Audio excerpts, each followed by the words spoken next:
மதுரை மாவட்டம் உசிலம்பட்டி அருகே செல்லம்பட்டி ஒன்றியத்திற்குட்பட்ட சக்கரப்ப நாயக்கனூர் கிராமத்தைச் சேர்ந்த ஜெயபிரகாஷ் மனைவி அழகம்மாள் என்ற கர்ப்பிணி பெண்ணிற்கு வயிற்றுவலி ஏற்படவே கடந்த 27ஆம் தேதி விக்கிரமங்கலம் அரசு ஆரம்ப சுகாதார நிலையத்தில் அனுமதிக்கப்பட்டு பின் அங்கிருந்து 108 ஆம்புலன்ஸ் மூலம் மதுரை அரசு மருத்துவமனைக்கு ஆம்புலன்ஸ் டிரைவர் பிரகாஷ் மற்றும் அவசர கால மருத்துவ உதவியாளர் அஜித்குமார் ஆகியோர் அழகம்மாளை ஏற்றி சென்றுள்ளனர். இந்த நிலையில் கீழமாத்தூர் அருகே சென்றபோது அழகம்மாளுக்கு மீண்டும் பிரசவ வலி ஏற்படவே 108 ஆம்புலன்ஸை நிறுத்தி மருத்துவ உதவியாளர் அஜித்குமார் அழகம்மாளுக்கு பிரசவம் பார்த்துள்ளார்.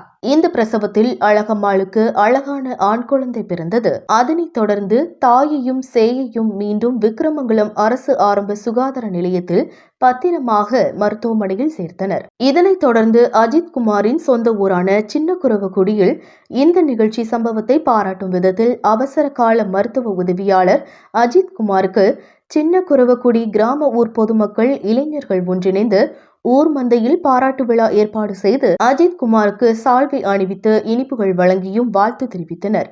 அவரின் சேவையை அனைவரும் மனதார பாராட்டினர்.